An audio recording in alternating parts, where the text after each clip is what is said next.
Bonjour, je suis Adeline Fleury, j'anime des ateliers d'écriture à l'école Emo depuis près de 3 ans. J'ai un rapport avec l'écriture qui date du début des années 2000 parce que j'étais journaliste de presse écrite. Au Journal du Dimanche, j'étais reporter, donc je faisais énormément de reportages et j'écrivais tous les jours, tout le temps. Et puis en 2015, j'ai vraiment basculé dans l'écriture plus personnelle et romanesque. Et depuis, j'écris régulièrement et je sors un livre tous les 2-3 ans. L'écriture est au cœur de mon quotidien. Je suis plus journaliste, je suis plus en poste, je suis indépendante et j'écris mes livres et ceux des autres. J'ai une particularité, c'est que je prête ma plume à des personnalités. Je fais ce qu'on appelle du ghostwriting. Et j'aime beaucoup faire ça parce que on rentre dans la peau de quelqu'un d'autre et quelque part je progresse dans mon écriture à moi et c'est un vrai échange. Et je trouve que c'est aussi, ça m'aide dans mes ateliers d'écriture d'accompagner une personnalité dans le fait de sortir son histoire. Tout comme ici à l'école Emo, j'essaie de faire en sorte que les participants arrivent à me raconter des choses sur eux via les mots.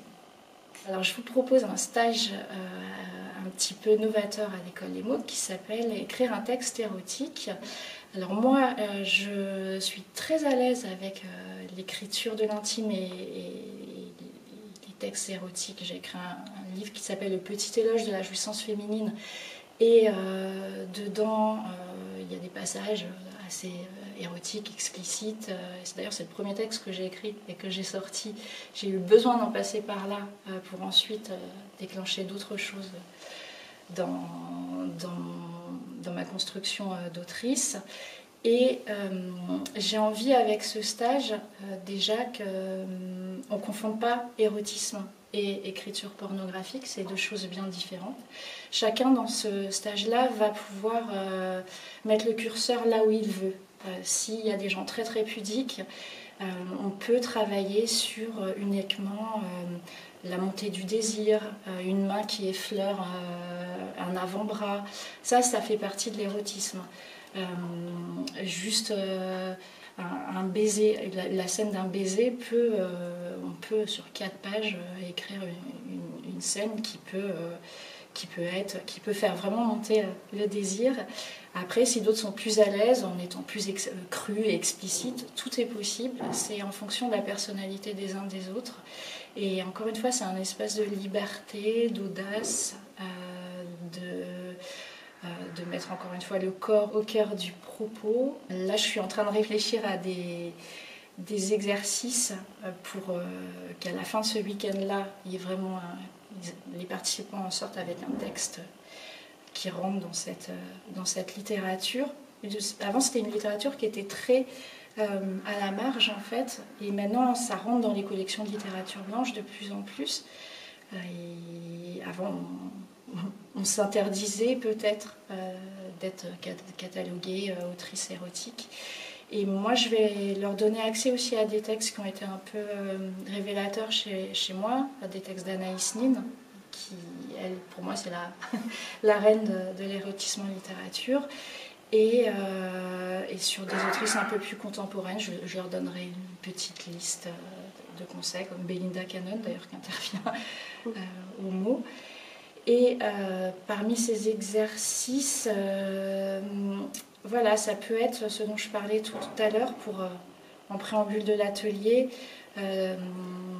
un couple qui est sur un banc, quelqu'un qui pose une main sur la paume de la main de l'autre et d'écrire qu'est-ce qui se passe dans le corps à ce moment-là et de nous amener en projection, en gradation, dans l'intimité de ce couple.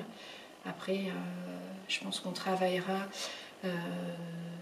sur des textes très très courts de 4-5 lignes où je leur donnerai quelque chose autour de la bouche, une partie du corps, la poitrine, et ça peut donner quelque chose d'assez libre. Encore une fois, j'insiste sur les côtés liberté. Et j'avais pu tester ça dans mes ateliers sur Oser se raconter. beaucoup me posaient la question, mais où je mets le curseur? Est-ce que je dis tout? Est-ce que c'est pas vulgaire?